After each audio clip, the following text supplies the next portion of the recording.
Hello everyone, this is Saloni Pandey, your sociology educator, and I welcome you all to your favorite channel Magnet Brains, जहां पर आपको मिलती है 100% free and quality education without any paid subscription. So students, in our today's lecture, we are going to discuss the most important questions, part 2 of your class 11th sociology chapter social change and social order in rural and urban society. So हमने ये chapter के most important questions part 1 हमारे previous lecture में complete कर लिए थे. आई hope सो आपने वो लेक्चर देख लिया होगा. आज के इस सेशन में हम पार्ट 2 में जो ये चैप्टर है इससे मोस्ट इंपॉर्टेंट क्वेश्चंस में लॉन्ग आंसर टाइप क्वेश्चंस को आंसर करेंगे, जो जनरली हमारे 6 मार्क्स के क्वेश्चंस होते हैं जिन्हें हमको 120 वर्ड्स में आंसर करना होता है. ये एक जनरल पैटर्न होता है, हो सकता है आपके यहाँ पर थोड़ा सा डिफरेंट भी हो. Okay, so let's start with our question and answer. And I hope so कि प्रीवियस लेक्चर आपने अच्छे से देख लिया था, पढ़ लिया था, समझ लिया था बिना किसी दिक्कत परेशानी के, और सारे टॉपिक्स अच्छे से आपने कवर अप करके रखे हुए हैं, है ना. अगर आपको कोई भी लेक्चर देखना है तो मेरे सभी लेक्चर्स का लिंक आपको इस वीडियो के डिस्क्रिप्शन में मिल जाएगा. So let's start with our question number 1. Discuss some of the factors behind social change in the society. Society में जो सोशल चेंज हो रहा है उसके कुछ फैक्टर्स हमको यहाँ पर डिस्कस करने हैं, है ना. मतलब कौन कौन से फैक्टर्स हैं जिनकी वजह से सोसाइटी में चेंजेस आ रहे हैं, so that we have to discuss. So first of all we will start our answer with an introduction. अगर अब तक आपने मेरे साथ में इतने सारे क्वेश्चन आंसर्स किए होंगे तो आपको ये पता होगा कि किस तरह से हम लॉन्ग क्वेश्चन आंसर्स को आंसर करते हैं. एक पैटर्न क्या होता है हमारे आंसर का. So generally we start with an introduction. हम हमारे आंसर का एक छोटा सा इंट्रोडक्शन देते हैं 20-30 वर्ड्स में, 10-20 वर्ड्स में. ओके, उसके बाद हम main part of the answer पर आते हैं, जो भी हमसे क्वेश्चन में पूछा गया है. इसी में हम आंसर में फ्लो चार्ट्स बनाते हैं, है ना. कोई डायग्राम अगर बनेगा तो बनाते हैं, टेबल्स बनाते हैं, साथ ही साथ में एग्जाम्पल्स देते हैं. तो ऐसे अपनी सारी चीज़ें इसमें इंक्लूड करते हैं. अगर रिक्वायर्ड है तो कोशिश करते हैं आंसर को पॉइंट्स में लिखें, हाईलाइट्स करें, etcetera. And lastly we do the conclusion.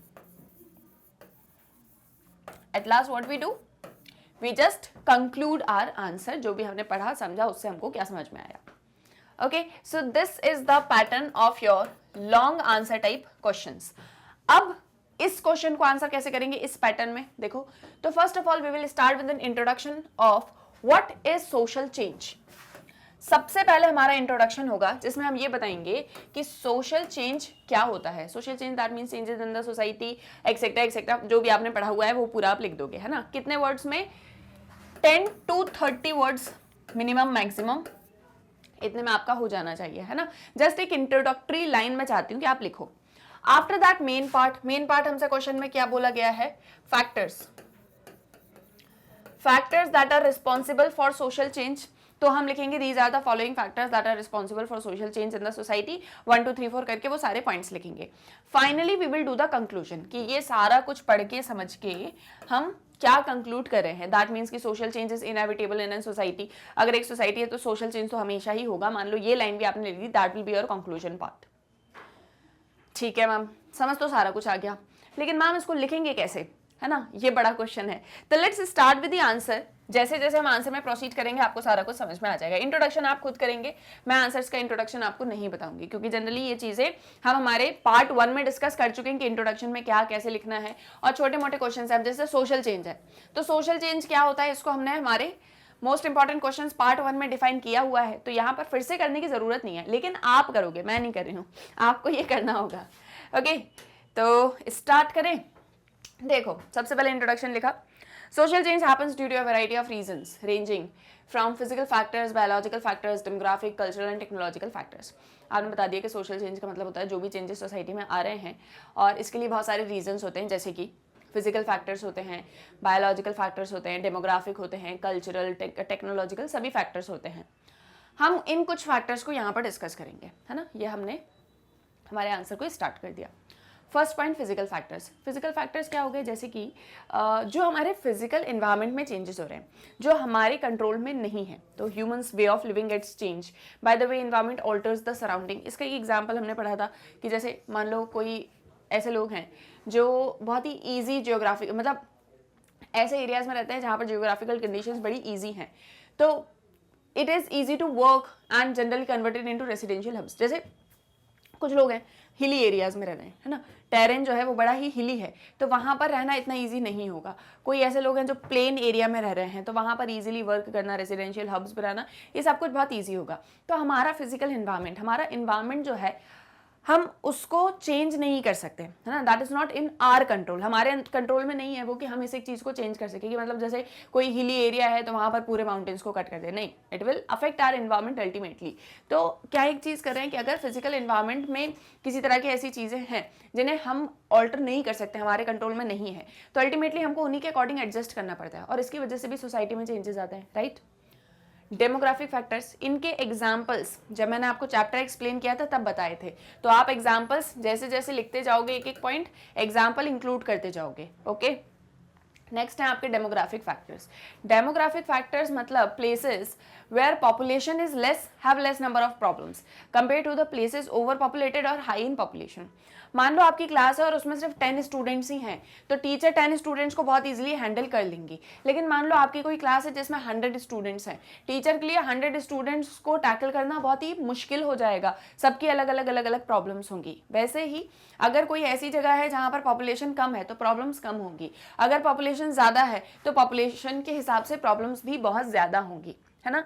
जैसे जहाँ पर ज़्यादा पॉपुलेशन होगी वहाँ पे बर्थ रेट भी हाई होगा, है ना, उतने रिसोर्सेज नहीं होंगे कि इतनी पॉपुलेशन को हम सपोर्ट कर सकें। जैसे आपकी क्लास है, मैंने आपसे कहा कि मान लो आपकी क्लास में 100 स्टूडेंट्स हैं, अब 100 स्टूडेंट्स की अपनी अपनी अलग अलग प्रॉब्लम है ना। सभी स्टूडेंट्स के साथ में हो सकता है कि बैठने की भी प्रॉब्लम हो जाए कि पूरी इतनी बड़ी क्लास है, कहाँ पर सबको बिठाया जाएगा, है ना, कैसे सबको मैनेज किया जाएगा, क्या सबके डाउट्स टैकल हो रहे हैं या नहीं हो रहे हैं, सारी प्रॉब्लम्स आएंगी। ऐसे ही अगर कोई ऐसी जगह है जहाँ पर पॉपुलेशन बहुत ज़्यादा है तो वहाँ पे बर्थ रेट बहुत ज़्यादा होगा, फिर सभी के लिए हमारे पास में शायद उतनी सर्विसेज नहीं होंगी, है ना, इंफ्रास्ट्रक्चर नहीं होगा, तो प्रॉब्लम्स क्रिएट होंगी स्पेस को लेके, फिर राइवलरी होगी, ट्रांसपोर्टेशन प्रॉब्लम्स होंगी।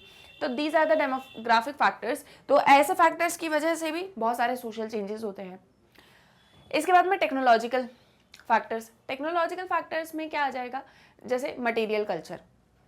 तो traditionally in the absence of technology, society functioned differently, but the modern means of communication have completely changed life and society.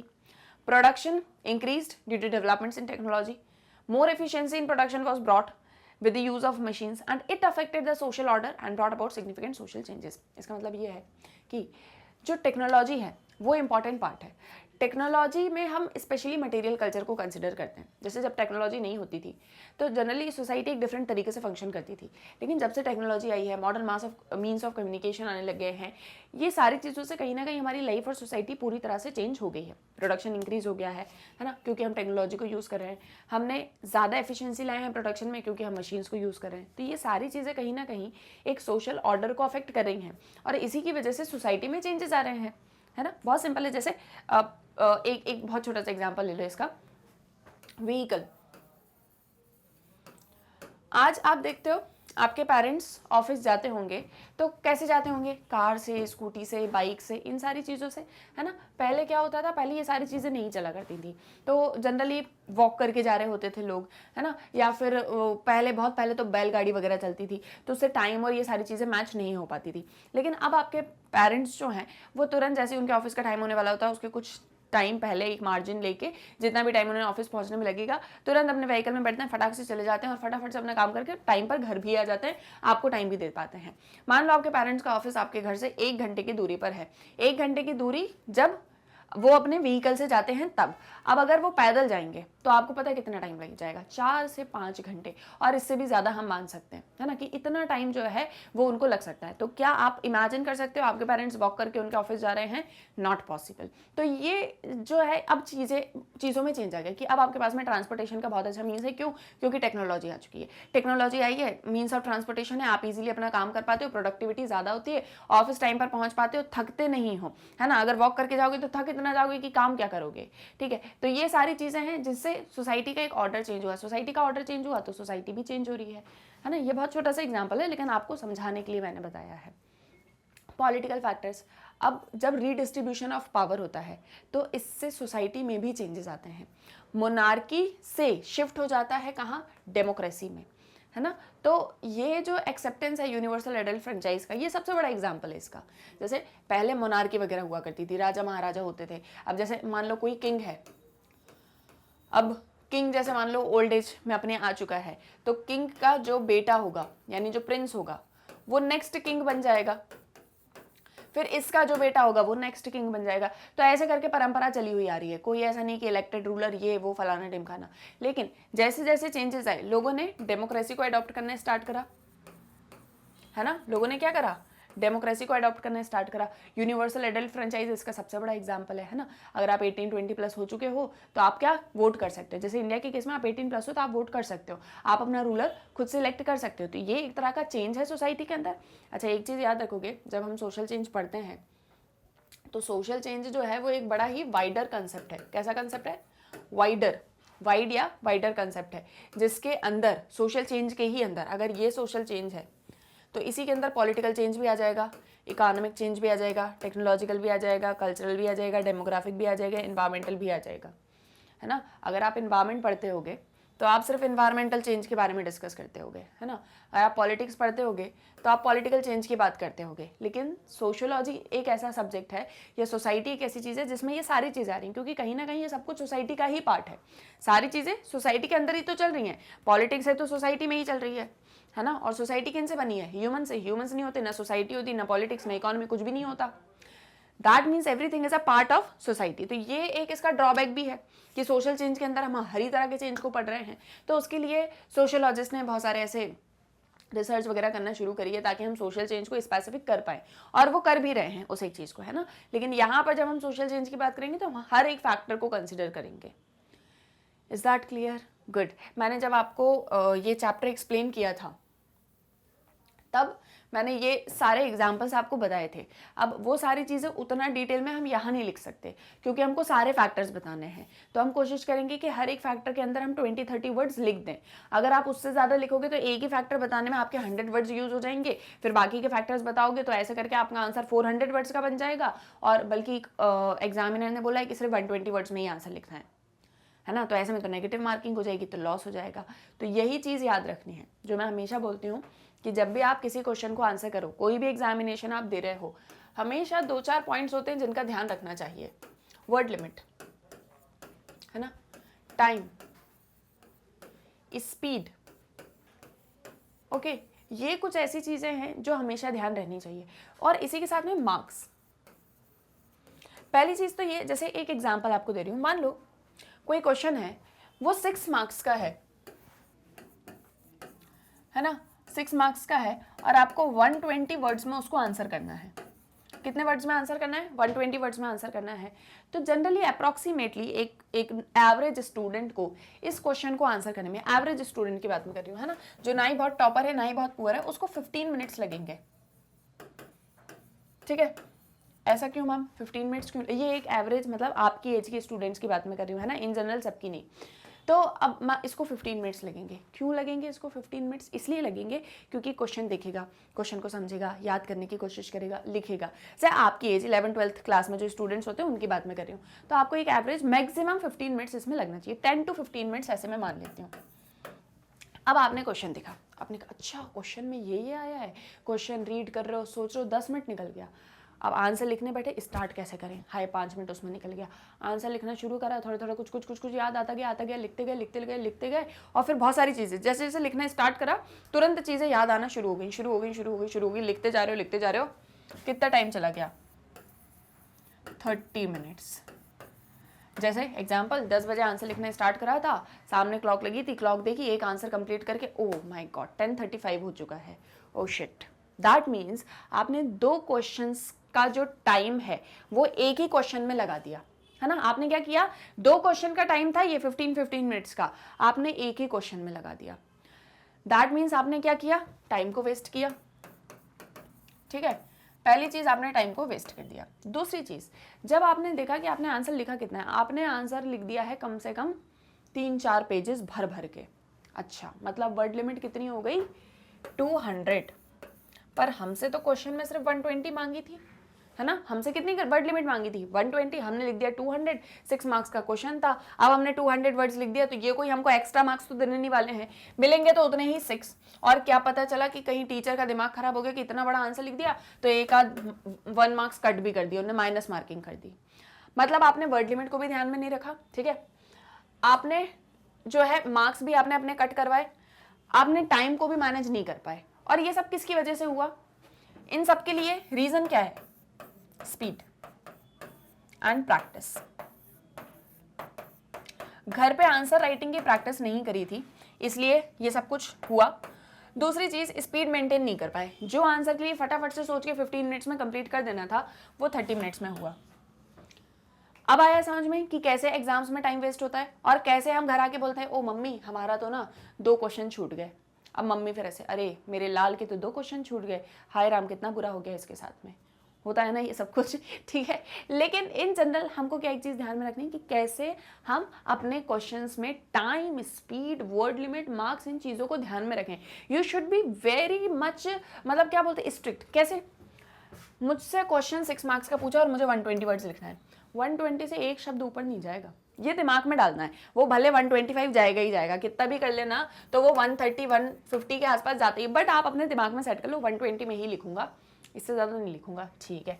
6 marks का क्वेश्चन है। जैसे आपने क्वेश्चन रीड करा, सबसे पहले क्या करो, रफ पेज ओपन करो। रफ पेज में क्या एक चीज़ कर लो, क्वेश्चन क्या पूछा गया। जैसे फॉर एग्जांपल ये क्वेश्चन था कि भाई आपको जो है क्या करना है, फैक्टर्स बताने क्योंकि सोशल चेंज हो रहा है। आपने पहले रफ पेज खोला, आपने जल्दी जल्दी फटाफट से सोशल चेंज पूछा गया, मतलब चेंज जो सोसाइटी में हो रहा है। आपने अपनी अपनी भाषा में लिखो, ये मेरी भाषा है, ठीक है, आप अपनी भाषा में लिखो, जैसे आपकी राइटिंग आ रही, जो आ रही, बस फटाफट फटाफट 1 मिनट का टाइम लेके, ठीक है। अच्छा, सोशल चेंज मतलब जो चेंज आ रहा है सोसाइटी में, चेंजेस क्यों क्यों आते हैं? फिजिकल फैक्टर पढ़ा था चैप्टर में, डेमोग्राफिक भी पढ़ा था, डेमोग्राफिक है तो पॉलिटिकल तो होगा ही, पॉलिटिकल आ रहा है तो इकोनॉमिक भी होगा, कल्चरल भी हो जाएगा, टेक्नोलॉजिकल भी, ठीक है, ये सारे फैक्टर्स लिख दूंगा। फिजिकल में क्या लिखूंगा? फिजिकल इन्वायरमेंट की बात हो रही है, मतलब फिजिकल में इन्वायरमेंट लिख दूंगा कि इन्वायरमेंट चेंज हो रहा है, एग्जाम्पल दे दूंगा, ड्राई रीजन अगर कहीं पर है, हिली रीजन कहीं पर है तो।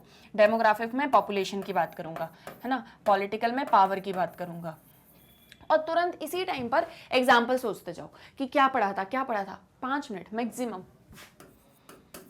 मैक्सिमम आपको ये पूरा ब्रेन स्टॉर्मिंग करने में 5 मिनट लगेगा। तुरंत बस अपने माइंड को ध्यान करना है, क्या क्या पढ़ा था चैप्टर में, क्या क्या पढ़ा था उस टाइम पर, क्या सारा कुछ याद आ रहा है, वो सारा कुछ लिख लो फटाफट 5 मिनट में, ठीक है, लिख लिया। अब शुरू होता है आंसर। आंसर मैंने आपको बता दिया, पहला इंट्रोडक्शन आएगा, सोशल चेंज, इंट्रोडक्टरी लाइन लिखना है। इंट्रोडक्टरी लाइन से सिंपल कुछ नहीं होता मेरे ख्याल से। सोशल चेंज ही पूछा ना, change that is with in the society. मैं पढ़ाती हूँ तुम लोग को, लाइव में पूछती हूँ, अच्छा बताओ सोशल चेंज का मतलब क्या होता है, तुम लोग कहते हो चेंज इन द सोसाइटी, यही आता है ना, चलो यही लिख दो। फर्स्ट लाइन लिखना स्टार्ट करो, क्योंकि अगर वहां सोचने लगे ना पहली लाइन क्या 5 मिनट गया, ठीक है, तो फिर उसी टाइम पर लिखना शुरू करा, फटाफट से लिखना स्टार्ट करो। और एक चीज बिल्कुल ध्यान रखो, मेरा आंसर मैक्सिमम 2 पेजेस में आ जाना चाहिए, है ना, मतलब अगर ये आपकी कॉपी है तो 1 पेज इधर 1 पेज इधर, ये 2 में मेरा आंसर आ जाना चाहिए, इससे ज़्यादा नहीं जाऊंगा।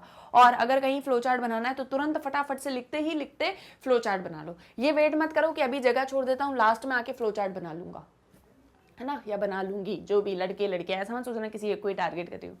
तो ये एक काम करो, आप देखोगे विद इन 15 मिनट्स आपका हर एक आंसर कंप्लीट होगा। और ये स्पीड मेंटेन रखनी है, ऐसा नहीं कि एक आंसर करा और फिर हाँ अच्छा 5 मिनट का ब्रेक ले अब दूसरा, नहीं, एक आंसर करा, शांत रहो, दूसरे क्वेश्चन को बिल्कुल प्रेजेंट माइंड के साथ पढ़ो, जो लिख दिया हो गया खत्म। क्लियर आया समझ में? ये अगर आपने चीज को मेंटेन कर दिया, ब्रेन स्टॉर्मिंग आपने करी, मार्क्स और वर्ड लिमिट का आपने ध्यान रखा, और ये एक चीज ध्यान रखना, जब भी एग्जाम देने जाते हो एक वॉच लेके जाओ। वॉच नहीं लेके जा रहे हो, अगर सामने रूम में क्लॉक वगैरह जनरली लगी रहती है, तो वहाँ से अपने टाइम को देख लो, इतने मिनट में मेरा हर एक चीज़ कंप्लीट होना चाहिए।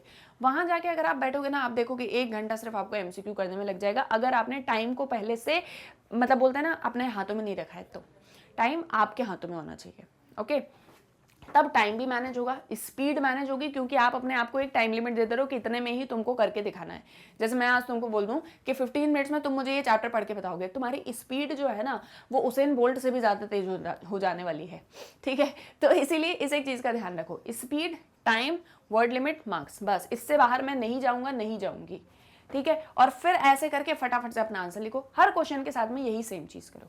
अब अगर आप एक ही फैक्टर को लिखते लिखते आपने 5 मिनट लगा दिया या 7 मिनट लगा दिया, तो फिर आप इनको क्या करोगे, है ना। तो ये चीज मैं आपको बता रही हूँ कि यहाँ पर वर्ड लिमिट और इन सारी चीजों का आपको ध्यान रखना ही रखना है। क्लियर, आई होप सो आप लोग को ये चीजें समझ में आ रही है। अभी मैं आप लोगों को इसलिए बता रही हूँ क्योंकि जब आप बोर्ड एग्जामिनेशन दोगे ना, ट्वेल्थ क्लास में जाओगे, बोर्ड एग्जामिनेशन लिखोगे, तो वो उन चीज़ों की प्रैक्टिस आपकी पहले से ही हो जाएगी, है ना, कि मुझे क्या लिखना है, कितना लिखना है, और कैसे बिल्कुल कंसाइज करके अपने आंसर को प्रिसाइज वे में प्रेजेंट करना है। ठीक है, तो ये प्रैक्टिस आपकी कहीं ना कहीं बोर्ड एग्जामिनेशन की होगी। और ये सब होगा कैसे? मैम एग्जाम तो बहुत दूर है, फिर अभी कैसे हो सकता है? ऐसे हो सकता है कि प्रैक्टिस करो। ये जो मैं इतने सारे क्वेश्चंस करवाती हूँ, इनकी प्रैक्टिस करो, है ना। फटाफट बैठो, मैम ने पूरे क्वेश्चन करवा दिए, मैंने सारे पॉइंट सुन लिए, थोड़े थोड़े नोट्स बनाए थे, एक बार रिवीजन करा, चलो अब फटाफट से आंसर फ्रेम करना स्टार्ट करता हूँ या करती हूँ। देख के करो, बिना देखे करो, लेकिन एटलीस्ट करो, है ना। और इसका मतलब ये नहीं है कि मैम ने ये आंसर दिया है, चलो ठीक है, इसको अब मैं नोट करने बैठ गया हूँ। ये आप टाइम वेस्ट कर रहे हो। आपको जो समझ में आया खुद से लिखने की कोशिश करो। Getting my point? इतनी देर तक ये जो मैंने तुम लोग को लेक्चर दिया आंसर राइटिंग के ऊपर, आई होप सो ये इतने सारे स्टूडेंट्स में से कुछ को तो समझ में आएगा। और ये मैं हर बार देती हूँ, ये मैं मेरे हर लेक्चर में देती हूँ, ऐसा नहीं है सिर्फ यहीं दे रही हूँ, हर लेक्चर में देती हूँ कि जब मैं बार बार ये चीज़ बोलूँगी एक ना एक बार तो तुम लोग को असर पड़ेगा। और दूसरी चीज़, कभी कभी ऐसा भी होता है कि जैसे आप में से कुछ ऐसे स्टूडेंट्स होंगे जिनको ये सारी चीज़ें पहले से ही पता होंगी, है ना, लेकिन मान लो कोई ऐसा स्टूडेंट भी होगा जो फर्स्ट टाइम मेरा लेक्चर देख रहा होगा, तो उसे कम से कम ये पता चल जाएगा कि भाई ऐसे ऐसे मैम ने आंसर राइटिंग बताया, ऐसे ऐसे मुझे करना है। Is that clear? Good enough. तो ये हमारे पॉलिटिकल फैक्टर्स हो गए, है ना। दूसरा आपका कल्चरल फैक्टर, इंडिविजुअल के बिलीव्स, आइडियाज, ये सब बड़े सिग्निफिकेंट होते हैं, है ना, किसी भी सोशल ऑर्डर में। तो इसीलिए जो चेंजेस हैं रिलीजियस बिलीव्स में, रोल्स में, कल्चरल मोटिव्स में, जैसे गेम्स, स्पोर्ट्स, ये स्लो होते हैं बट मेजर चेंजेस सोसाइटी में लाते हैं। तो धीरे धीरे धीरे धीरे करके हमारे कल्चर में भी चेंजेस हुए हैं। देखो पूरा मैटर यहाँ पर लिखा हुआ है, आप जस्ट इसको एक बार रीड करो, है ना, रीड करो एंड लेट इट सिंक, समझ के उसको अपने आंसर में लिखो। यहाँ से आपको सिर्फ फॉर्मेट देखना है। ये सब आपने पढ़ा है, ये सब मैंने आपको पढ़ाया है, क्लास में भी आपने पढ़ाया है, मुझसे भी आपने पढ़ा है, और अच्छे से आपको समझ में भी आ रहा है। But the only thing is कि आपको यहाँ पर फॉर्मेट देखना है कि अच्छा ऐसा क्वेश्चन आएगा तो मैं ऐसे आंसर करूँगा। ठीक है, देखो कैसे पॉइंट्स में हाईलाइट करते हुए हमने हमारा आंसर लिखा हुआ है। सो समझ में आया? ठीक है, good enough. Let's move on to the next question, question number 2। Okay, I think this is clear to you. और क्वेश्चंस करोगे और समझ में आएगा। So write a short note on the following using examples. Political cause of social change, cultural cause of social change. Social change ही पूछा है, बस थोड़ा सा पूछने का तरीका अलग है। बोल रहे हैं कि जो दो टॉपिक्स हैं, एक पॉलिटिकल कॉज, एक कल्चरल कॉज, इनके ऊपर शॉर्ट नोट लिखना है एग्जाम्पल्स को यूज करके। तो जैसे मान लो 120 वर्ड्स का आंसर है, तो 60 वर्ड्स आप इसमें लिखोगे, 60 वर्ड्स आप इसमें लिखोगे। 6 मार्क्स का अगर क्वेश्चन है तो 3 मार्क्स इसके होंगे, 3 मार्क्स इसके होंगे, है ना। तो इस तरीके से दोनों का ध्यान रखना। ये नहीं पता चल रहा है इसमें 100 वर्ड्स लिख रहे हो, इसमें 30 वर्ड्स लिख रहे हो, ऐसा मत करना, है ना। तो दोनों को आप इक्वल वेटेज दोगे, दोनों के लिए इक्वल मार्क्स मिलेंगे। ओके, तो स्टार्ट करें। यहाँ पर सीधा शॉर्ट नोट पूछा है, पैराग्राफ के फॉर्म में लिखेंगे। शॉर्ट नोट्स वगैरह को पैराग्राफ के फॉर्मेट में ही लिखा करो। देखो सबसे पहले political cause of social change. So political changes bring about social changes through a redistribution of power across different social groups and classes. In the past, the actions of kings and queens were the most important forces of social change, and the history of warfare shows how politics essentially resulted in significant social changes. तो political changes जो होते हैं वो कैसे changes हैं? मतलब जो society में चेंजेस आ रहे हैं पावर के रीडिस्ट्रीब्यूशन की वजह से। पावर रीडिस्ट्रीब्यूट हो रही है ना। जैसे मैंने भी आपको थोड़ी देर पहले एग्जांपल दिया कि पहले जो किंग्स एंड क्वींस होते थे वही मोस्ट इंपॉर्टेंट फोर्सेस होते थे सोशल चेंज के, लेकिन धीरे धीरे टाइम के साथ में चीजें चेंजेस हुई, है ना, डेमोक्रेसी आने लगी। वॉरफेयर की हिस्ट्री से हमको ये समझ में आया कि कैसे पॉलिटिक्स एसेंशियली रिजल्ट करती थी सोशल चेंजेस लाने में, पॉलिटिक्स के थ्रू कैसे चेंजेस आते थे। इसका सबसे अच्छा एग्जाम्पल है change in the modern times is of the US and Japan. US conquered Japan in World War II. देखो क्या होता है, वर्ल्ड वॉर पढ़ा है हिस्ट्री वगैरह में कहीं, तो भी मैंने तो थोड़ा बहुत पढ़ाया ही है आप लोगों को। देखो वर्ल्ड वॉर 2 जब होता है तो क्या होता है, यूएस है ना, यूएस क्या कर देता है, जर्मनी और जापान, यहाँ पे ऐसे दूर से ऐसे समझ लो, ये जर्मनी ये जापान, यहाँ पे क्या करता है बॉम्ब्स, वो पढ़ा है ना आपने, हिरोशिमा नागासाकी, ये सारा कुछ।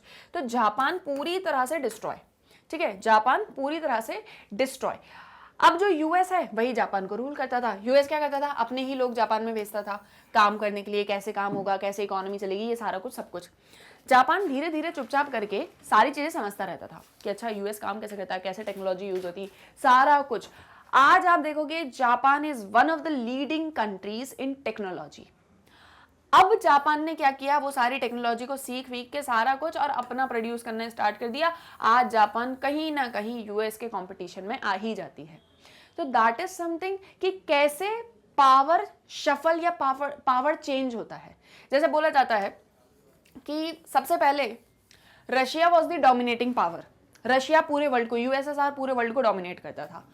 यूएसएसआर बहुत बड़ा था। यूएसएसआर का फिर जो है कोलैप्स वगैरह हो गया, ऐसा कुछ सारा कुछ हुआ, फिर यूएसए बड़ी पावर बन गया। अब बोला जाता है कि यूएसए के बाद में चाइना और इंडिया, ये दोनों बड़ी पावर बनने वाले हैं। और अभी आप न्यूज़पेपर्स वगैरह उठा के देखोगे तो आपको देखिएगा कि कैसे इंडिया कहीं ना कहीं चाइना की पावर को भी सरपास करना चाह रहा है और इंडिया डोमिनेटिंग पावर बन जाएगा। तो ये क्या होता है ना, ऐसे टाइम आता जाता है, चेंजेस होते रहते हैं। तो इस तरीके से रीडिस्ट्रीब्यूशन ऑफ पावर होता है ना। So in many years, US ruled Japan. It brought along many changes, including land reforms in Japan. For a long time, Japan tried to copy and learn from the American industry. But by 1970s, the Japanese industrial technology dominated the world and influenced the industrial organization of Europe, especially America. तो इस तरीके से क्या हो रहा है, changes आ रहे हैं। इन प्रेजेंट जो यूनिवर्सल एडल्ट फ्रेंचाइज है कि 1 पर्सन 1 वोट है ना, तो ये मेजर पॉलिटिकल चेंज है। इससे क्या हुआ, जितनी भी तरह की इनइक्वालिटीज थी, स्टेटस, रेस, जेंडर, ये सारी चीजें खत्म हो गई। मतलब पहले क्या होता था, पहले जैसे इलेक्शन होते थे तो इलेक्शन के समय में ऐसा होता था कि जो लिटरेट पर्सन है वही इलेक्शंस में वोट देगा, है ना, या जिसके पास में प्रॉपर्टी है वही इलेक्शंस में वोट देगा, ऐसे करके चीजें चलती थी। लेकिन यूनिवर्सल एडल्ट फ्रेंचाइज आया, बोले नहीं, सब वोट देंगे, हर एक पर्सन को एक वोट रहेगा और वो इतनी एज अटेन कर लेता है तो उसको वोटिंग राइट मिल जाएगा, है ना। तो इस तरीके से यूनिवर्सल एडल्ट फ्रेंचाइज आ गया। अब स्टेटस ये सारी चीजें क्या हो गई, कोलैप्स। तो ये क्या हुआ, सोसाइटी में चेंज ही हुआ ना। पहले सोसाइटी यूनिवर्सल एडल्ट फ्रेंचाइज को नहीं मानती थी, फिर मानने लग गई। ठीक है, आज आप हो, अगर मान लो एक बहुत छोटा सा एग्जांपल दे रही हूँ, आज आपको कोई सब्जेक्ट है वो समझ में नहीं आता, कुछ समय बाद आप उसको जब पढ़ते हो लिखते हो तो आपको वो समझ में आने लग जाता है और इवन वो आपका एक फेवरेट सब्जेक्ट बन जाता है। तो वो भी तो एक तरह का चेंज ही है ना। बस वो ये है कि वो आपके पर्सनल बिहेवियर या आपके पर्सनल कॉन्शियसनेस में आया है। ठीक है, तो यहाँ पर जब सोसाइटी में हमको किसी भी तरह का चेंज मिलता है तो हम उसको सोशल चेंज में कंसिडर करते हैं। इवन दो इलेक्शंस मैनिपुलेट होते थे, है ना, तो अब यूनिवर्सल एडल्ट फ्रेंचाइज से ये सारी चीज़ें नहीं होती। तो इस तरह से मैसिव सोशल चेंजेस सोसाइटी में आए because of the political factor. फिर आता है आपका कल्चरल फैक्टर। इसमें क्या होता है, देखो, culture is a very diverse term comprising of ideas, values, belief that help in shaping the life of an individual. Basically, what is culture? Culture is a way of life. आप एक कैसी life lead करते हो, इसमें आपके beliefs, values, ideas, ये सारी चीजें आती हैं। जब इनमें चेंजेस आते हैं तो उसकी वजह से सोसाइटी में मेजर चेंजेस आते हैं। रिलीजन इसमें सबसे बड़ा फैक्टर होगा, है ना। Religion is one bring cultural norms that significantly impact society. The importance of religion is accepted by many scholars who had tried to define civilization in terms of religion and history in terms of interaction between religions. तो religion जो है वो इसमें बड़ा ही important factor है। religion में किसी भी तरह का कोई भी अगर हमको कुछ भी देखने को मिलता है चेंज या कोई भी ऐसी चीज़, तो उससे कल्चर पर इम्पैक्ट पड़ता है। जिन लोगों ने इसके ऊपर स्टडी वगैरह करी है उन्होंने बताया है कि किस तरह से रिलीजन वगैरह में इंट्रैक्शंस होते हैं। रिलीजन के अलावा जो मोस्ट इंपॉर्टेंट फैक्टर है वो है place of women in the society. कहीं ना कहीं ऐसा बोला जाता है, आपने एक बहुत बहुत पुरानी कहावत है, उसको सुना होगा हिंदी में, यत्र देवी पूज्यते तत्र रमन्ते देवता। जहाँ देवी की पूजा होती है उस घर में भगवान का वास होता है। एक्चुअल में हु इज देवी, देवी कौन है वहाँ पे, जो वुमेन है। इंडियन कल्चर में फीमेल्स को देवी का दर्जा दिया हुआ है ना। हमारे यहाँ पर आप देखते हो ना कि किस तरह का हमारा रिलीजन है, कि कैसे जो छोटी बच्चियाँ होती हैं उनको आपने देवी का रूप माना हुआ है। इवन जो बड़ी भी हो जाती हैं तब भी आप उनको मान के रखते हो। जैसे अब घर में बहू आती है तो उसको क्या बोलते हैं कि डॉटर इन लॉ आई, मतलब हमारे घर में लक्ष्मी जी आई, है ना। और ऐसे करके मतलब अलग अलग तरीके से उनको बताया जाता है। और एक और इसी को थोड़ा सा हिंदी में करके भी बताया गया कि जहाँ पर नारी की पूजा होती है उस घर में भगवान का वास होता है। तो इस तरीके से वुमेन का स्टेटस सोसाइटी के अंदर क्या है वो कहीं ना कहीं आपके कल्चर को दिखाता है। अगर किसी सोसाइटी में वुमेन का स्टेटस सबसे ज़्यादा डिटेरियोरेटेड है, मतलब वो सोसाइटी सबसे ज़्यादा कैसी है, बेकार है, इवन पुअर है, पुअर सोसाइटी है ना। तो ये जो है प्लेस ऑफ वुमेन भी कल्चर को कहीं ना कहीं दिखाती है।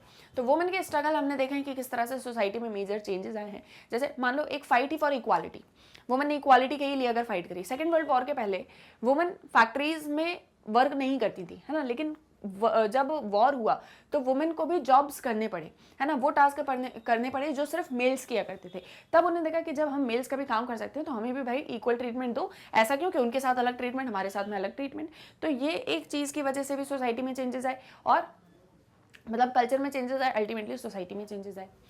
This situation helped women in laying a claim to equality and also helped them in their further struggles. So in addition, advertising also helped in changing the role of women in the society. जैसे advertisements में आजकल आपने देखा होगा कि मैंने देखा था वो कहीं तो भी ऐसा एडवर्टीजमेंट था जिसमें किसी लड़की को लड़के वाले देखने के लिए आते हैं, तो वो लड़की ऐसा कुछ बोलती है लड़के से कि काम में हेल्प करानी पड़ेगी ऐसा कुछ, तो मैं तुम्हारे ये वाले काम कर दूंगी। तो वो लड़का बोलता है हाँ, और बर्तन धोने में तुम मेरी, नहीं, लड़की बोलती है कि हाँ, और बर्तन धोने में तुम मेरी हेल्प कर देना। तो मतलब इट इज़ समथिंग कि दिखाया जा रहा है कि ऐसा नहीं है कि डोमेस्टिक कोर्स सिर्फ और सिर्फ लड़की ही करने वाली है, जो मेल्स हैं वो भी उस एक चीज़ को कर सकते हैं। What's wrong in that? आज हम लोग देखते हैं ना कि मतलब अब सोसाइटी चेंज हो रही है, ये भी एक सोशल चेंज है, जहाँ पर क्या एक चीज़ हो रही है, पहले जो मेल्स होते थे वो किचन में एंटर भी नहीं करते थे, उनको पानी भी चाहिए ना, हाथ में देना पड़ता था उनके, ठीक है। लेकिन अब सोसाइटी चेंज हो रही है, अब डोमेस्टिक कोर्स जो घर में मेल्स होते हैं वो भी करते हैं, वो भी बच्चे का ध्यान रखते हैं, और जो फीमेल होती है वो बाहर जॉब करने भी जाती है।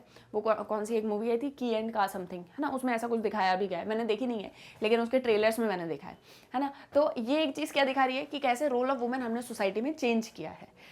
So advertisements started showing women as decision makers instead of men. Thus the economic role of women started a chain of changes which had a larger social impact on the society. वो कोई सा एक और advertisement है, मुझे ऐसे याद आ जाते हैं जब मैं ऐसे पढ़ाती हूँ ना कुछ कुछ।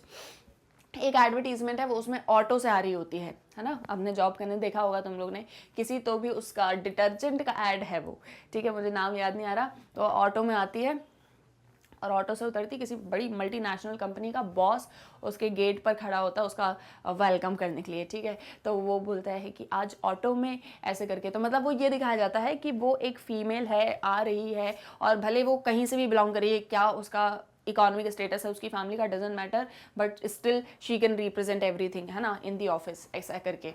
तो ये सारे एडवर्टीजमेंट्स कहीं ना कहीं दिखाए गए हैं जिससे वुमेन का स्टेटस हमको चेंज होता हुआ दिखा है। तो ये दोनों हैं political causes of social change and cultural causes of social change. Question ऐसा भी आ सकता है कि environmental causes of social change बताओ, है ना, या फिर demographic causes of social change बताओ। तो आपको सारी चीज़ों के लिए प्रिपेयर रहना पड़ेगा। 2 क्वेश्चंस मैंने आपको यहाँ पर बताए, आई होप सो कि आपको सारे समझ में आ गए होंगे बिना किसी दिक्कत परेशानी के, ठीक है। तो इस तरह से सारे क्वेश्चंस को आपको आंसर करना है। पैटर्न आई होप सो आपको समझ में आ रहा है। अब पैटर्न के साथ में बस इसको लिखने की प्रैक्टिस आप और कर लो। और एक चीज़ याद रखो, जैसे जैसे आप एग्जाम्पल दे रहे हो, जैसे यहाँ पर मान लो आपने एग्जाम्पल दिया, ये कल्चरल चेंज है, तो आप इसको लिख रहे हो, तो आप इसमें अंडरलाइन करो कुछ कुछ इंपॉर्टेंट टर्म्स को जो आप यूज़ करते हो अपने आंसर में। जैसे कल्चर क्या है, आइडियाज़, वैल्यूज़, बिलीफ, ठीक है। कोई भी चेंजेस अगर हो रहे हैं तो सोसाइटी में चेंजेस आते हैं। तो यहाँ पर हमने बताया रिलीजन, ये सबसे इंपॉर्टेंट है जो चेंज लाता है, ठीक है, तो ये हाईलाइट हो गया। दूसरी तरफ यहाँ पर हमने रिलीजन के अलावा change in the place of women की बात करी, है ना, एक प्रोमिनेंट एग्जाम्पल यहाँ पर यूज़ करा है, तो वो बता दो। जैसे फाइट फॉर इक्वालिटी, है ना, सेकेंड वर्ल्ड वॉर की बात आप कर रहे हो, सेकेंड वर्ल्ड वॉर में जो है वुमेन टुक अप जॉब्स। तो जो भी आप इंपॉर्टेंट टर्म्स इसमें यूज़ कर रहे हो, चीज़ें बता रहे हो, उसको फटाक से अपने आंसर के अंदर अंडरलाइन कर दो, हाईलाइट कर दो, ठीक है। तो आई होप सो कि 2 क्वेश्चंस हमने आंसर करे और आप उन दोनों का आंसर कर पाए होंगे, ओके, और आपको समझ में आया होगा। So then we have another question, that is question number 3। Explain the differences between rural and urban societies in detail. Rural और अर्बन सोसाइटी में क्या डिफरेंसेस होते हैं ये आपको डिटेल में बताना है। इसका एक ब्रीफ मैंने आपको मोस्ट इंपॉर्टेंट क्वेश्चंस पार्ट 1 में बताया था, जहाँ पर हमने ये देखा था कि रूरल सोसाइटी क्या होती है और अर्बन सोसाइटी क्या होती है। यहाँ पर उसके डिफरेंसेस को एक्सप्लेन करना है हमको थोड़ा डिटेल में। तो स्टार्ट करें, चलो। सबसे पहले किस तरह के डिफरेंसेस होते हैं, तो पहले थोड़ा सा रूरल और अर्बन फैमिली बता देना, है ना। रूरल फैमिली वो जहाँ पर more than half of the population is employed in agricultural activities, and urban societies are those where more than half of the population is employed in non agricultural activities, okay. Now there are the differences, और कौन कौन से हैं, let's start. Number 1, difference in family setup. देखो क्या होता है, rural families जो होती हैं वहाँ पर फैमिली मेंबर्स के ऊपर कंप्लीट कंट्रोल होता है ना, क्योंकि जिसकी वजह से फैमिलीज़ की बहुत ज़्यादा इंपॉर्टेंस होती है और कहीं ना कहीं जॉइंट फैमिली सिस्टम हमको देखने को मिलता है।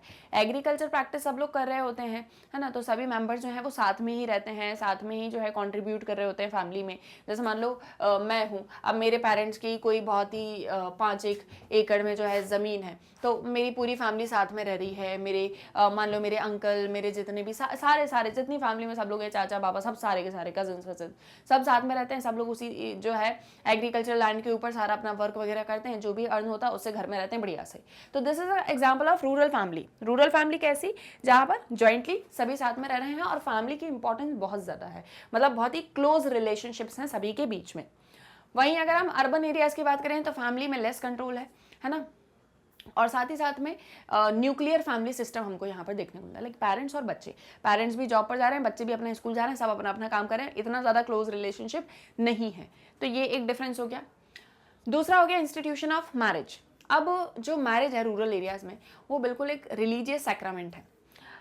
आप कभी नहीं सुनोगे रूरल एरिया में किसी की शादी कोर्ट में जाके होगी, हो ही नहीं सकती है ना। पूरा जैसे शादी होता है ना, हर एक रिचुअल्स सारे वो वहाँ पर फॉलो करते हैं और सब एल्डर्स ऑफ द फैमिली इसको कैरी आउट करते हैं। अर्बन एरियाज में मैरिज एक तरह का कॉन्ट्रैक्ट होता है ना, तो जिसको कभी भी कोई भी इंडिविजुअल ब्रेक कर सकता है। मैरिजेस जनरली जो है वो पर्सनल चॉइस बन चुकी हैं, तो इंटरकास्ट मैरिजेस भी हो रही हैं, कोर्ट मैरिजेस भी हो रही हैं, लिव इन रिलेशनशिप्स भी हो रहे हैं।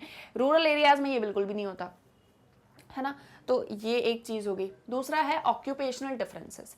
Agriculture main occupation rural society में, और वहीं मतलब जो एंटायर फैमिली है वो टोटली डिपेंडेंट है एग्रीकल्चर के ऊपर फॉर इट्स सर्वाइवल। दूसरी तरफ अर्बन एरियाज डाइवर्सिफाई हैं, मेजर ऑक्यूपेशन जो है वो लोगों की नॉन एग्रीकल्चरल हैं और बहुत सारी जॉब अपॉर्चुनिटीज़ हैं अर्बन एरियाज में। Density of population, rural areas में डेंसिटी ऑफ पॉपुलेशन जो है वो लो रहेगी और वहीं अर्बन एरियाज में हाई रहेगी। रूरल एरियाज में कम एरिया में ही मतलब ज़्यादा एरिया में कम लोग रहते हैं, अर्बन एरियाज में ज़्यादा एरिया में बहुत ज़्यादा लोग रहते हैं है ना। तो ये डेंसिटी ऑफ पॉपुलेशन एक फैक्टर हो गया। ओवर पॉपुलेशन की प्रॉब्लम होती है अर्बन एरियाज में, ठीक है। दूसरी तरफ स्टेटस ऑफ वुमेन, अब रूरल रीजन्स में स्टेटस ऑफ वुमेन उतना अच्छा नहीं है ना। आज भी वो उन्हीं ऑर्थोडॉक्स आइडियाज़ को मानते हैं कि जो वुमेन है वो घर का काम ही करेगी, बच्चों को संभालेगी और घर परिवार का ध्यान रखेगी, ठीक है। लेकिन अर्बन एरियाज़ में ऐसा नहीं है। अर्बन एरियाज़ में वुमेन इंडिपेंडेंट हो चुकी है, जॉब करती है ना, तो ये सारी चीज़ें अपने इंपॉर्टेंट डिसीजंस भी लेती है। तो ये एक और डिफरेंस हो गया। On the other hand urban areas ज़्यादा एजुकेटेड है, इकोनॉमिकली इंडिपेंडेंट है, अपने लाइफ के डिसीजंस लेती है। So these are the points जिसके बेसिस पर आप डिफरेंसेस बता सकते हो रूरल एंड अर्बन सोसाइटीज़ में। आप इसका एक फ्लो चार्ट भी बना सकते हो, ठीक है। कैसे बनाओगे वो मैं आपको बता दे रही हूँ यहाँ पे। तो ये 5 पॉइंट्स हैं, ठीक है। देखें, फ्लो चार्ट बनाएं फटाफट से। फ्लो चार्ट नहीं बट इसको आप एक माइंड मैप भी बोल सकते हो कि ऐसे बना के आपको ध्यान भी रहेगा और एग्जाम में अगर आप इसको बनाओगे तो आपको मार्क्स भी मिल सकते हैं अच्छे। Okay, so let's start. सबसे पहले सेंटर में हम लिखेंगे डिफरेंसेस। मैं ना थोड़ा सा इसको छोटा लिखूंगी, ठीक है। मेरी राइटिंग बहुत बड़ी है ताकि सारे पॉइंट्स यहाँ पर कवर अप हो जाए। आई होप सो कि आप इन चीज़ों को समझ पाएंगे, है ना। तो differences in rural and urban areas, है ना, यही हमारा क्वेश्चन है। तो इसको एनसर्कल कर दूं मैं, ऐसे कर देती हूँ, मेरा थोड़ा इजी लगता है। अब रूरल एंड अर्बन एरियाज के हम यहाँ पर क्या बताएंगे डिफरेंसेस। सबसे पहला डिफरेंस क्या, फैमिली। फैमिली, तो फैमिली कैसी होती है कि एक तरफ तो हमको जॉइंट फैमिली देखने को मिल रही है, तो एक तरफ हमको कैसी फैमिली देखने को मिल रही है, न्यूक्लियर। अब यहां पर एक्सप्लेन करने की जरूरत नहीं है कि न्यूक्लियर कहां पर है और जॉइंट कहां पर है, क्योंकि वो आप जब आंसर लिखोगे तो आप उसमें बताओगे ही। ये जस्ट एक हम माइंड मैप बना रहे हैं, फ्लो चार्ट बना रहे हैं, ठीक है। सेकंड जो है वो है मैरिज। तो यहाँ पर हमने लिख दिया मैरिज, ठीक है, इसको एनसर्कल कर दिया।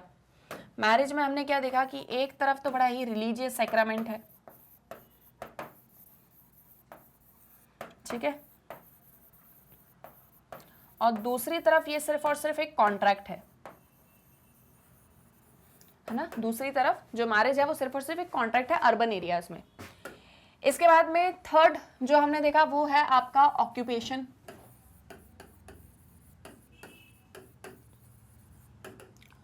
ऑक्यूपेशन में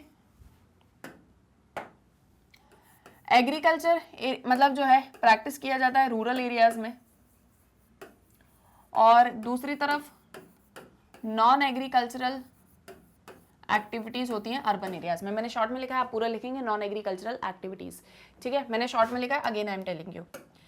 इसके बाद में एक और जो पॉइंट यहाँ पर हो सकता है वो क्या है आपका, फैमिली सेटअप हो गया, मैरिज हो गया, ऑक्यूपेशन हो गया, डेंसिटी ऑफ पॉपुलेशन। अगला जो है वो हो गया आपका डेंसिटी ऑफ पॉपुलेशन, ठीक है। डेंसिटी ऑफ पॉपुलेशन में एक की डेंसिटी लो है, एक की डेंसिटी जो है वो हाई है, ठीक है। एक और पॉइंट था ना, 5 पॉइंट्स हमने इसमें डिस्कस करे हैं, तो 5th one is status of women, ठीक है। एक क्या हो जाएगा आपका स्टेटस ऑफ वुमेन। तो एक तरफ जो वुमेन है वो क्या कर रही है, डोमेस्टिक कोर्स, हाँ, एक तरफ जो वुमेन है वो डोमेस्टिक कोर्स परफॉर्म कर रही है और डिपेंडेंट है ना, या ऐसे लिख देते हैं डोमेस्टिक कोर्स में लिख के, एक तरफ डिपेंडेंट है तो एक तरफ इंडिपेंडेंट है।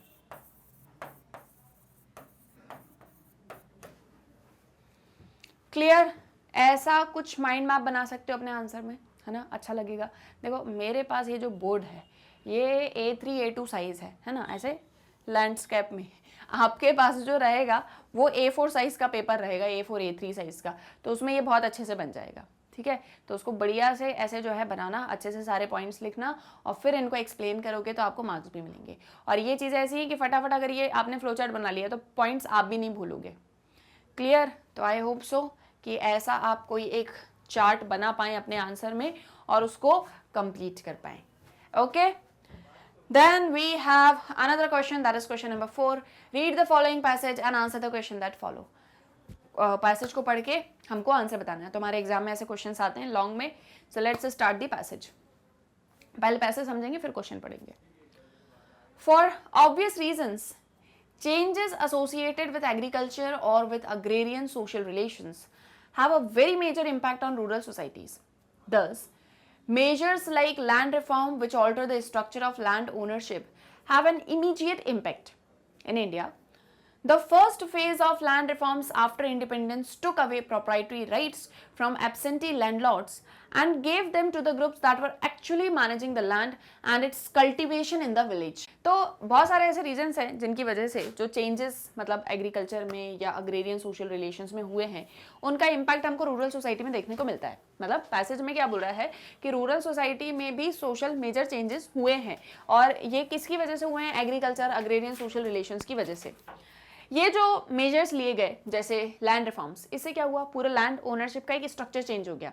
जैसे पहले जमींदारी सिस्टम हुआ करता था, बाद में वो जमींदारी सिस्टम को खत्म कर दिया गया। तो ये एक तरीके से क्या हो रहा है कि जो स्ट्रक्चर है सोशल रिलेशंस का वो यहाँ से ऑल्टर हो रहा है। इंडिया में पहला फेज जो हुआ लैंड रिफॉर्म्स का आफ्टर इंडिपेंडेंस, इसमें प्रॉपर्टी राइट एब्सेंटी लैंडलॉर्ड से ले लिए गए और किसको दे दिए गए, जो एक्चुअल में लैंड को मैनेज कर सकते थे। जैसे मान लो आप हो, आपकी क्लास में किसी ऐसे स्टूडेंट को टीचर अपना कोई काम दे दें जो खुद अपना होमवर्क भी नहीं कर पाते, है ना, तो या फिर जिनको वो काम ही नहीं आता, तो ऐसे स्टूडेंट को होमवर्क देने से क्या मतलब है, ऐसे स्टूडेंट को काम दिया जाए जो वो काम कर सकता है। कभी कभी होता है ना, टीचर्स अपना काम स्टूडेंट्स को दे दी, तुम कर देना ये वाला काम, ठीक है। तो अगर ऐसे स्टूडेंट को दे दें जो वो काम कर ही नहीं सकता, तो ऐसे ही यहाँ पर होता है कि जो एब्सेंटी लैंडलॉर्ड्स हैं, जैसे कि जैसे मान लो फॉर एग्जांपल किसी के पास में लैंड राइट्स हैं, किसी के पास में लैंड है, लेकिन उनको यही नहीं पता कि इस पे कल्टीवेशन किया कैसे जाता है, तो ऐसे लोगों को लैंड देने का क्या मतलब है? तो इनसे लैंड लेके किसको दे दिया? जो एक्चुअल में कल्टीवेटर्स वगैरह हुआ करते थे, जो उसको मैनेज कर सकते थे। ठीक है, तो ये एक चीज़ जो है यहाँ पर की जाती है। अब ऐसा करने से भी ऑब्वियसली लैंड रिफॉर्म्स ही होंगे। Now most of these groups belong to intermediate caste, and though they were often not themselves the cultivators, they acquired rights over the land. So in combination with their number, this factor increased their social status and political power because their votes mattered for winning elections. Amin Srinivas has named these groups as dominant caste. तो ऐसे में क्या हुआ, जब हमने ऐसे लोगों को लैंड राइट्स दिया जो एक्चुअल में कल्टीवेटर्स वगैरह थे, तो इसकी वजह से उनके नंबर्स भी बढ़ गए और साथ ही साथ में उनका सोशल स्टेटस बढ़ने लगा, उनके पास में पॉलिटिकल पावर आने लगी। एम एन श्रीनिवास ने ऐसे ही लोगों को एक नाम दिया जिसका नाम था डोमिनेंट कास्ट, जिनको लैंड राइट्स दे दिए गए, है ना। तो क्वेश्चन क्या है अब वो देखें। पैराग्राफ समझ में आ गया, पैसेज रीड कर लिया सभी ने। Okay, now let's have a look at the question. Define dominant caste. What are the changes that have taken place in rural households due to agriculture? पूरा आंसर पैसेज में दिया है, बस अभी हमने पैसेज स्टार्टिंग से लास्ट तक पढ़ा, आंसर में लास्ट से पैसेज स्टार्टिंग तक लिखना है, लेकिन सेम एज इट इज नहीं भाई, ऐसा नहीं कि पूरा पैसेज उठा के आंसर में लिख दो। कैसे कितना लिखना है देखो। सबसे पहले पूछा है डिफाइन डोमिनेंट कास्ट। कौन सी होती है डोमिनेंट कास्ट? डोमिनेंट कास्ट वो एक टर्म जो एम एन श्रीनिवास ने दिया, और इसमें वो सभी लोग होते हैं जो इंटरमीडिएट कास्ट से बिलोंग करते हैं, जो स्लोली अपने स्टेटस को अपलिफ्ट करते हैं क्योंकि इनको लैंड राइट्स मिल जाते हैं, साथ ही साथ में पॉलिटिकल पावर भी। तो ये डोमिनेंट कास्ट होती है। हमने सब कुछ अपने पैसेज में से ही लिखा, बस वर्ड्स को इधर उधर शफल कर दिया है। एम एन श्रीनिवास पहले आ गए, फिर बीच में इंटरमीडिएट कास्ट आ गई, फिर हमने स्लोली जो जिनका स्टेटस अपलिफ्ट हो रहा है इनकी बात कर दी और पॉलिटिकल पावर की भी बात कर दी। अब दूसरा, एग्रीकल्चर में ट्रांसफॉर्मेशंस आए, कैसे चेंजेस आए वो देखो। So agriculture has transform the structure of land ownership in rural societies and there had been prevalence of absentee landlords. कैसे हम चेंज लेकर आए, कैसे ट्रांसफॉर्मेशन हुआ? तो देखो क्या होता था कि एब्सेंटी लैंडलॉर्ड्स हुआ करते थे जिनके पास लैंड राइट्स थे, हमने इंडिपेंडेंस के बाद में इनसे लैंड राइट्स ले लिए और वो एक्चुअल में जो कल्टीवेटर्स थे उनको दे दिए। तो इससे कास्ट डिवीजन हुआ रूरल सोसाइटीज में और सोशल स्टेटस जो है वो लोगों का अफेक्ट हुआ, और इसी के चलते डोमिनेंट कास्ट जो है वो सामने आई थी। तो ये आप अपने आंसर में नोट कर सकते हो, and these are known as dominant caste. तो ये सारा कुछ हमने लिख दिया है।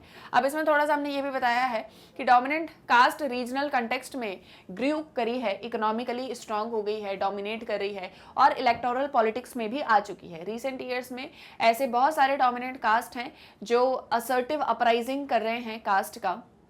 They are against assertive uprising from caste further below them, the lowest and most backward caste. तो बहुत सारे ऐसे स्टेट्स हैं जैसे आंध्र प्रदेश, बिहार, उत्तर प्रदेश, तमिलनाडु, यहाँ पर सोशल अपहिवल्स हुए हैं। मतलब बहुत सारी ऐसी पॉलिटिकल पार्टीज आ गई हैं जो कास्ट के लिए फाइट कर रही होती हैं, है ना। ये सब हमने हमारे चैप्टर में डिस्कस किया हुआ है, तो वो थोड़ा सा आप एड ऑन अपने आंसर में कर दोगे। Is that clear? ठीक है, समझ में आ गया ये भी यहाँ तक। So that's about your question number 4. Now we have another question. Again this is a passage and passage based question. Passage read करें, देखो। Changes in values and beliefs can also lead to social change. For example, changes in the ideas and beliefs about children and childhood have brought about very important kinds of social change. There was a time when children were simply considered small adults. There was no special concept of childhood as such, with its associated notions of what was right or wrong for children to do. मतलब ये बता रहे हैं कि हमारे values और beliefs में बहुत सारे चेंजेस आए, जिसे चेंज इन सोशल या सोसाइटी भी कहा जाता है। जैसे बच्चों को लेके अगर हम बात करें तो पहले जो चिल्ड्रन या चाइल्डहुड को लेके हमारे आइडियाज़ थे वो ऐसे हुआ करते थे कि हम चिल्ड्रन को स्मॉल एडल्ट्स मानते थे। मतलब ऐसा नहीं कि छोटे बच्चे हैं तो बड़ा प्यार दुलार और ये सारी चीज़ें, मतलब ऐसा नहीं है कि प्यार दुलार नहीं दिया जाता था, बट स्टिल हम उनको स्मॉल एडल्ट्स की तरह ट्रीट करते थे कि ठीक है इनमें भी समझ होती है, ये भी अक्लमंद होते हैं, है ना। लेकिन अब धीरे धीरे करके हमने एक स्पेशल कंसेप्ट चाइल्डहुड का लेकर आए, जहाँ पर हमने ये देखा कि बच्चों को क्या करना चाहिए, उनके साथ क्या होना चाहिए, है ना। दैट मीन्स कि आप उनको सब कुछ अच्छा प्रोवाइड करते हो, लेकिन क्या होता है कि हमें वो चाइल्डहुड वाले कंसेप्ट पर नहीं जाते। एक बहुत छोटा सा एग्जांपल आपको देती हूँ। घर में हम लोग क्या करते हैं, जैसे कभी छोटा बच्चा गिर जाता है या उसको चोट लग जाती है या चलते चलते गिर जाता है तो हम और रोने लगता है तो हम उसको उठाते हैं और ऐसे जो फ्लोर होता है उसको ऐसे ऐसे पैट कर देते, बोलते हैं अरे अरे चींटी मर गई, कुछ नहीं हुआ कुछ नहीं हुआ, अरे इसने आपको मारा है ना, चलो इसको मार देते हैं, ऐसा कर देते हैं। यहाँ से बच्चे के अंदर लर्निंग आती है कि अगर उसको कोई भी हर्ट करेगा तो ही हैज़ द राइट कि वो उसको मार सकता है ना। अगर मान लो वो फ्लोर पे गिर गया है तो वो फ्लोर को मारेगा कि इसने मुझे मारा है ना। तो दैट इज समथिंग कि आपने उसके अंदर अपब्रिंगिंग में ये एक चीज़ डाल दी कि अगर कोई उसको हर्ट करेगा तो वो उसको मारेगा, है ना। तो दैट इज समथिंग जो कहीं ना कहीं हम बच्चे के अंदर क्या कर रहे हैं, इनकलकेट कर रहे हैं, इस तरह का एक थॉट प्रोसेस उसके अंदर डाल रहे हैं। तो ये धीरे धीरे रिसर्चेस स्टडीज़ में पता चला कि जो बच्चों का माइंड होता है वो बहुत ही जल्दी चीज़ों को समझता है, जानता है, और आप उसको नहीं सिखाओगे उससे पहले वो हर एक चीज़ को सीख जाएगा। दैट मीन्स कि बहुत जल्दी चीज़ों को कैचअप कर लेता है। तो अगर हम उसको अच्छी चीज़ें सिखाएंगे या थोड़ा उसको स्पेशल केयर देंगे तो उसका ब्रिंगिंग उस तरीके से ही होगा, है ना। तो there came the concept of childhood, यहाँ से चाइल्डहुड का कंसेप्ट आने लग गया। ये मैंने सिर्फ एग्जाम्पल के थ्रू आपको समझाया है, ठीक है। तो धीरे धीरे करके चाइल्डहुड का कंसेप्ट आया और ये बताया कि बच्चों के साथ क्या करना चाहिए क्या नहीं करना चाहिए। जैसे पहले छोटे बच्चे फैक्ट्रीज वगैरह में काम करते थे, स्मॉल एडल्ट की तरह ही उनको ट्रीट किया जाता था, है ना, कि हाँ अभी इतने बड़े तो हो गए हैं कि जाके काम कर सकते हैं, खुद से ये सारा कुछ काम कर सकते हैं। लेकिन फिर धीरे धीरे नहीं, ऐसा नहीं, इतने छोटे बच्चों को काम करने के लिए नहीं भेजना है, उनको पढ़ाना है, लिखाना है, उनको एक अच्छा इन्वायरमेंट देना है। उस चीज़ की बात इस पैराग्राफ में हो रही है, ठीक है। ये इसलिए समझा रही हूँ क्योंकि क्वेश्चन आएगा तो एटलीस्ट आपको ये चीज़ें ध्यान रहेंगी, right. Now, as late as the 19th century, for example, it was considered good and proper that children start to work as soon as they were able to, and children were often helping their families to work from the age of 5 or 6. So the early factory system depended on the labor of children. It was during the 19th and early 20th centuries that ideas about childhood as a special stage of life gained influence. वही जो मैं अभी आपको बताई थी, पहले बच्चे 5-6 साल के हो जाते थे ना, वहीं से ही फैमिली को सपोर्ट करने लग जाते थे, है ना, वर्क करने लग जाते थे और फैक्ट्रीज में यहाँ वहाँ पर जो है काम करते थे। और इस तरीके से फैक्ट्रीज जो है वो ये बच्चों की लेबर के ऊपर बड़ी डिपेंडेंट हो गई थी। बच्चे आते थे, काम करते थे, बुजुर्ग को शायद उतना कैपेबिलिटी ना हो। आप देखते हो जो बच्चे होते हैं उनमें ज़्यादा फुर्ती होती है हर एक काम को करने की, तो कहीं ना कहीं पूरी डिपेंडेंट होती जा रही थी। फिर 1920th सेंचुरी में ये एक चीज़ आने लगी कि चाइल्डहुड जो है वो एक स्पेशल स्टेज है और इसको हमको इम्पोर्टेंस देना होगा। तो यहाँ से जो है एक it then became unthinkable for small children to be at work and many countries passed laws banning child labor। तो इस तरीके से फिर भी कुछ लोग चाइल्ड लेबर करवा रहे थे, तो फाइनली जो है बहुत सी ऐसी कंट्रीज हैं जो लॉज पास करती हैं और चाइल्ड लेबर को बैन करती हैं कि चाइल्ड लेबर नहीं होगा, ये इलीगल है। At the same time compulsory education आती है एंड चिल्ड्रन को स्कूल भेजा जाता है ना, बहुत सारे लॉज इसके लिए पास होते हैं। कुछ इंडस्ट्रीज इंडिया में थी जहाँ पर चाइल्ड लेबर तब भी हो रहा था, जैसे कारपेट वीविंग है, स्मॉल टी शॉप्स हैं, रेस्टोरेंट हैं, तो यहाँ पर भी हमने चाइल्ड लेबर को इलीगल बनाया और एम्प्लॉइज को पनिश किया एज क्रिमिनल्स अगर वो चाइल्ड लेबर करवाते थे तो। पैसे समझ में आया? ये सब चैप्टर में पढ़ा है, रिकॉल हो रहा है। हाँ, अगर आपको ये चीज़ें पढ़ के रिकॉल हो रहा है दैट मीन्स आपने चैप्टर अच्छे से पढ़ा है। अगर रिकॉल नहीं हो रहा है, बहुत कम कम कि ओ हाँ ये टर्म तो सुना था बस ऐसा, दैट मीन्स पढ़ने की ज़रूरत है। और अगर कुछ भी याद नहीं आ रहा तो भाई अभी उठो और अभी पढ़ने बैठ जाओ, ठीक है। तो क्वेश्चन देखो, क्वेश्चन क्या है, what changes happened during the 19th and 20th century. क्या चेंज हुआ, चाइल्डहुड को स्पेशल स्टेज की तरह हम ट्रीट करने लगे। How can change in values and beliefs leads to social change. कैसे जब वैल्यूज और बिलीफ चेंज होते हैं तो सोशल चेंजेस आते हैं। तो आप बताओगे कि हमारे बिलीव्स हमारे वैल्यूज चेंज हुए चाइल्डहुड को लेके, उसकी वजह से हमने सोसाइटी में चेंजेस लाए, हमने चाइल्ड लेबर को बैन करवाया, हमने जो है लॉज वगैरह पास करे। तो ये सारा आप अपने आंसर में बताओगे कैसे, let me show you. First of all हमारे first part of the question का आंसर कि क्या चेंजेस आए 19th एंड 20th सेंचुरी में। देखो, in the 19th and 20th centuries, ideas about childhood as a very special stage of life gained popularity. It was impossible to see a small child working and many countries ever passed laws banning child labor. तो जो है childhood को special stage देखा, छोटे बच्चे काम कर रहे हैं फैक्ट्रीज में, ये हम सभी जगह पर देख रहे थे, तो बहुत सी कंट्रीज ने लॉज पास करे। आइडियाज़ कंपलसरी एजुकेशन को लेके उनको प्रोमिनेंस पॉपुलैरिटी मिलने लग गई। साथ ही साथ में चेंजेस वैल्यूज़ में, बिलीव्स में, इन सब में जो है वो भी सोशल चेंज लेकर आते हैं। ये ऐसे पॉसिबल है कि the notion about children has for example changed over the years as earlier and they were accepted as starting to work with the family at an early age. जैसे अगर हम बात करें कि पहले हमारा आइडिया या थॉट प्रोसेस ऐसा होता था कि बच्चे जो हैं जब वो एक एज में आ जाते हैं तो वो भी काम करने लग जाते हैं, फैमिली को सपोर्ट करने लग जाते हैं। धीरे धीरे फिर बाद में हमारे आइडियाज़ वैल्यूज़ चेंज हुए कि हम चाइल्डहुड का कंसेप्ट लेकर आए, और आज जो है वो बच्चे पढ़ाई करने जाते हैं, ना कि वर्क प्लेस पर जाते हैं। तो इसके एग्जाम्पल्स हैं जैसे banning child labour, compulsory education etcetera, even right to education. Okay, तो ये सारे पॉइंट्स आप अपने आंसर में लिखेंगे। However the most common method of categorising social change is by its causes और ओरिजिन्स। हालांकि सबसे इंपॉर्टेंट मेथड जिससे आप सोशल चेंज समझ सकते हो वो है उसका कॉज या उसका ओरिजिन। इंटरनल और एक्सटर्नल कॉजेज प्री क्लासिफाइड होते हैं, जैसे environmental, technological, economic, political, cultural changes. ये 5 ब्रॉड फॉर्म्स हैं सोशल चेंजेस के। ठीक है, तो दैट वाज अबाउट, ये आप लिख भी सकते हो, नहीं भी लिख सकते हो, that was about your question answers. तो बेसिकली हमने 5 क्वेश्चंस हमारे इस सेशन में आंसर किए हैं। इन 5 क्वेश्चंस में हमने आंसर राइटिंग पैटर्न को भी समझा है, और ना केवल आंसर राइटिंग पैटर्न बल्कि इसके साथ साथ में आंसर्स कैसे लिखने हैं, पॉइंट्स क्या इंक्लूड करोगे, ये सब कुछ मैंने आपको बताया। आई होप सो ये सेशन आपको अच्छे से समझ में आया है, और जितना मैंने आपको गाइड किया आप उन चीज़ों को फॉलो करेंगे। तो बस 5 क्वेश्चंस ही हैं, समझ में सब कुछ आ गया है, फटाफट से आंसर करने की कोशिश करो। लॉन्ग क्वेश्चन है, मैंने आपसे कहा था कि मैक्सिमम 15 मिनट लगने चाहिए, तो मैक्सिमम 1 आवर 15 मिनट में ये सारे क्वेश्चंस के आंसर आपको लिखने हैं, और इवन आपको इससे भी कम टाइम लगना चाहिए। इसलिए ऐसा क्योंकि ये क्वेश्चंस आप पहले ही पढ़ चुके हो, आंसर आपको पता है, अब सिर्फ आपको आंसर को लिख के देखना है। तो लिखने में तो मैक्सिमम 10 to 7 मिनट्स है ना, 7 to 10 मिनट्स लगेंगे, तो 1 आवर में आपके 5 क्वेश्चंस हो जाएंगे। I am expecting this. ठीक है, जो इससे कम टाइम में अच्छे आंसर्स लिखता है दैट मीन्स आपकी स्पीड बहुत अच्छी है। ओके, जो 1 आवर 15 मिनट्स में भी लिखता है दैट मीन्स थोड़ा सा स्पीड को और फास्ट करना है। ओके, तो इन क्वेश्चंस को आप आंसर करके देखो। कहीं कोई डाउट आता है तो वो आप मुझसे कमेंट सेक्शन में पूछ सकते हो। आप मेरे लेक्चर्स इस वीडियो के डिस्क्रिप्शन में दिए हुए लिंक्स से भी देख सकते हो। तो देरी किस बात की है, जल्दी से अपनी पढ़ाई लिखाई शुरू करो। कोई डाउट है तो हमसे पूछो। जाते जाते एक छोटी सी इन्फॉर्मेशन लेते जाओ कि आप मैग्नेट ब्रेन्स की वेबसाइट को कैसे एक्सेस करोगे। As you all know, daily lectures आपको मैग्नेट ब्रेन्स के यूट्यूब चैनल पर मिलते हैं। साथ ही साथ जो मैग्नेट ब्रेन्स की ऐप है वो भी प्ले स्टोर पर अवेलेबल है। इसी के साथ में जो मैग्नेट ब्रेन्स की वेबसाइट है दैट इज www.magnetbrains.com, जो बहुत ही इजीली गूगल पर एक्सेसिबल है। इसे आप जैसे ही गूगल पर एंटर करोगे आपके सामने magnet brains education platform open हो जाएगा। यहाँ पर आपको सभी क्लासेस के कोर्सेज के वीडियो लेक्चर्स देखने को मिलेंगे बिल्कुल फ्री ऑफ कॉस्ट। तो जो भी class, course, subject, chapter, lecture आपको पढ़ना है इजीली आप यहाँ से एक्सेस कर सकते हो with high quality, best teachers, and वो भी बिल्कुल फ्री ऑफ कॉस्ट। ना ही हम आपको कोई कूपन भेजेंगे, ना ही आपसे कोई पेड सब्सक्रिप्शन लेंगे, सब कुछ बिल्कुल फ्री ऑफ कॉस्ट है। तो आराम से अपनी पढ़ाई करो। कोई भी डाउट आप हमसे पूछ सकते हो। मैग्नेट ब्रेन्स को आप इंस्टाग्राम, फेसबुक, ट्विटर, टेलीग्राम सभी पर फॉलो कर सकते हो। और इतना ही नहीं, आपको मैग्नेट ब्रेन्स के नोट्स, बुक्स, ई बुक्स और यहाँ तक कि मेरे सभी लेक्चर्स का लिंक इस वीडियो के डिस्क्रिप्शन में मिल जाएगा।